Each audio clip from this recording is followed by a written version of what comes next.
Le Seigneur soit avec vous. Évangile de Jésus-Christ selon saint Marc.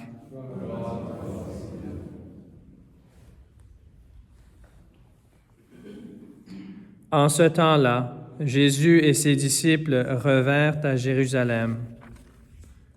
Et comme Jésus allait et venait dans le temple, les grands prêtres, les scribes et les anciens vinrent le trouver. Ils lui demandaient, « Par quelle autorité fais-tu cela?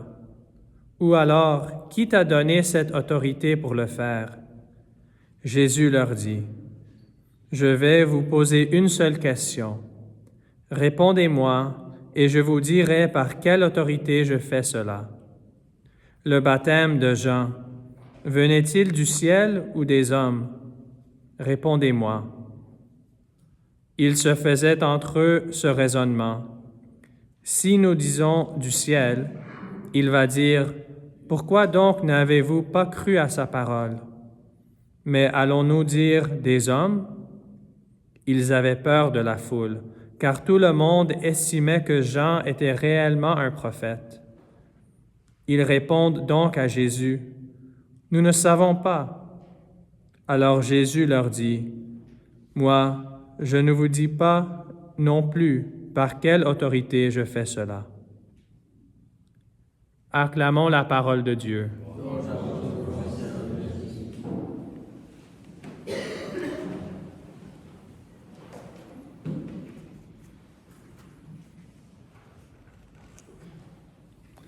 Mes frères et sœurs, comme prêtre, je crois une des plaintes que j'entends le plus souvent, c'est quelque chose qu'on a tous ressenti à un moment dans notre vie.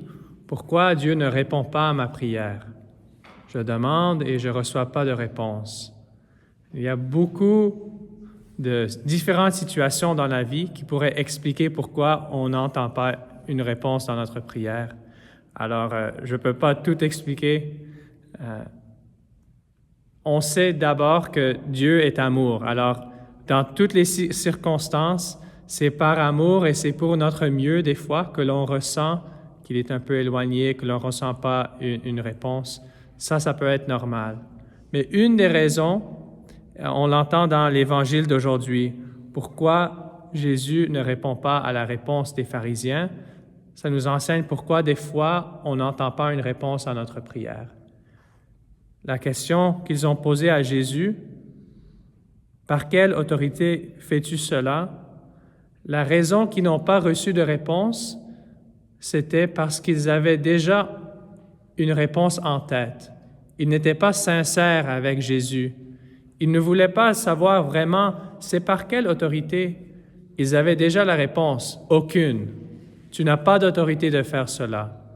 Alors, ça démontre que leur cœur n'était pas ouvert à une vraie prière. Ils demandaient à l'extérieur, ils semblaient vraiment vouloir avoir une réponse, mais ils avaient déjà la réponse qu'ils voulaient. Ils voulaient coincer Jésus, ils voulaient le mettre. Alors, ça nous enseigne, nous, des fois, dans la prière, on prie pour quelque chose, mais on veut seulement une réponse. On n'est pas ouvert à ce que peut-être la réponse est non, peut-être la réponse est quelque chose d'autre. Alors on se sent que Jésus ou Dieu ne répond pas à notre prière, il est un peu éloigné.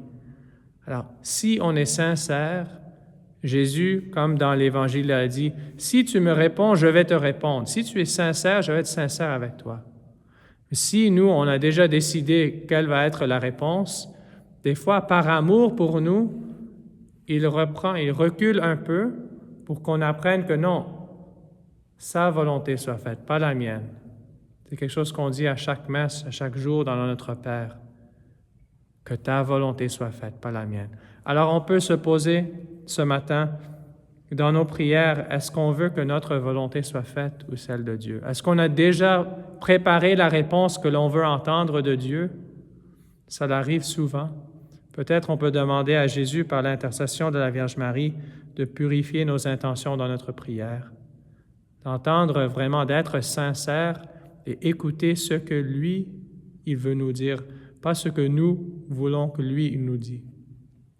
Demandons par les prières de la Vierge qui a su toujours dire « Fiat », que ta volonté soit faite, Dieu, dans notre vie. Et si on est sincère avec lui, il sera sincère avec nous. Amen.